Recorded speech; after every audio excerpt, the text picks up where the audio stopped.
And now to Detroit and the continuing transition of the city. Mayor-elect Mike Duggan says he wants to work on police response times, streetlights, and abandoned homes in neighborhoods the first year he is office. And we are still waiting for a ruling in bankruptcy court. And we did tape the show a little earlier this week, so if a ruling came on Thursday afternoon, we will end up talking. We will end up talking about that. But I want to start actually tonight in talking about Detroit and the violent crime initiatives that James Craig spoke about earlier this week at a town hall meeting. He's talking about moving more detectives to the neighborhood precincts and doing more of these large-scale operations that we saw last week in targeting. He targeted an apartment building where it was a known place for a lot of various crimes and did a full sweep.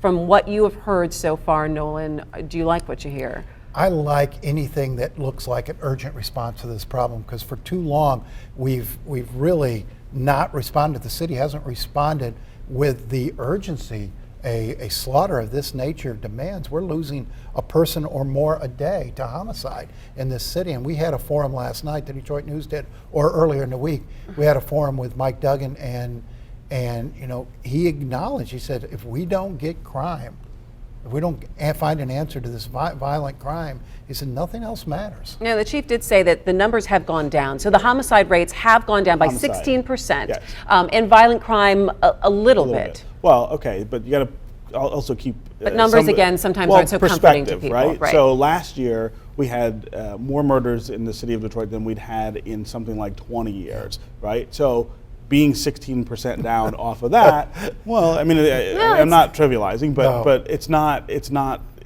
still not good news. And violent crime is down overall, but what's not down, I understand, is things like shootings. And there really is no difference between a shooting and a murder in terms of the intent. I mean, these are people who intend to kill other people, and so that's your problem. You still have far too much random violence going on in the city right now. And again, perception is a big part of that. When people who live in stable areas know people who are being victims of crime and violent crime, that has a different effect than when you can say, well, it's in certain areas or it's people who are involved in certain things. So Duggan's got to get on this real quick, because you know, once that turns and you get people saying, I won't stay in the city because I don't feel safe in what should be safe areas or relatively safe areas, you know, the floodgates open up pretty quick. Yeah, and I think I like what they did last week with this raid of the apartment building. They went in and rounded up a bunch of bad folks, put them on a bus and hauled them out. I think the symbolism of that was terrific, because I think they need to send a very strong message, very strong symbol that this is not a lawless community anymore.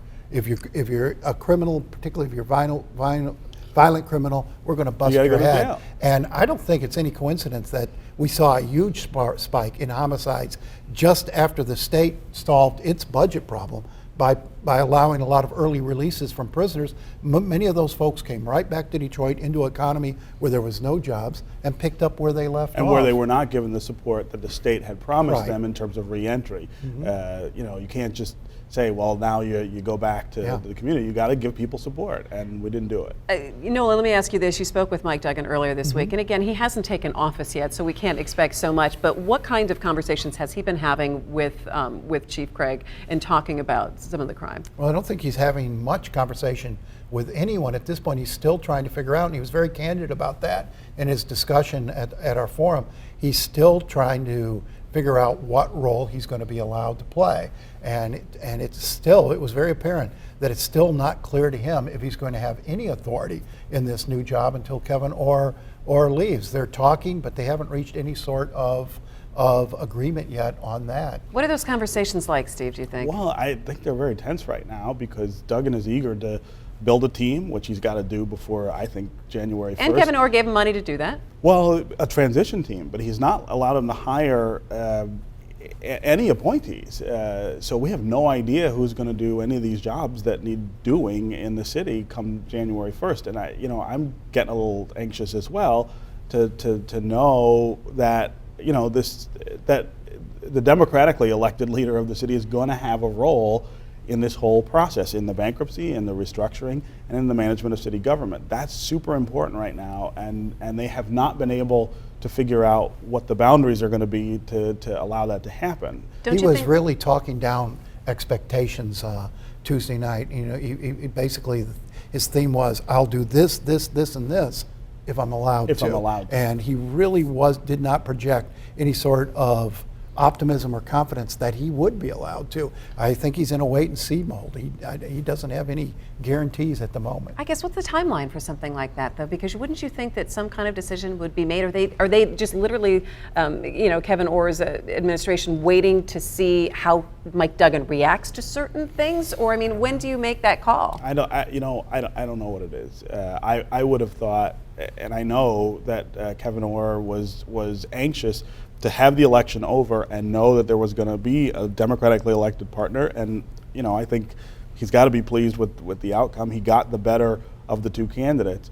You got to start relinquishing some control. He cannot run city government, the bankruptcy, and the restructuring all by himself. It's too much. And Duggan is capable through his history of managing a lot of that stuff. What I'm hearing, I don't know if you're hearing the same thing, is they're considering now giving him little pieces, like you can have the fire department, Right. but not the police department. Right. I'm not sure how that That's works. not going to work. And I'm not sure that's going to be satisfactory to Duggan. I don't know if that sort of power sharing arrangement will work. I think he had envisioned. Well, but he He knew. doesn't like to share anything. But he knew coming in that it was going to be a power sharing arrangement. No. Well, I think No. he would convinced himself that, and a lot of the conspiracists thought that they had sat down in a room and divided it all up, Yeah.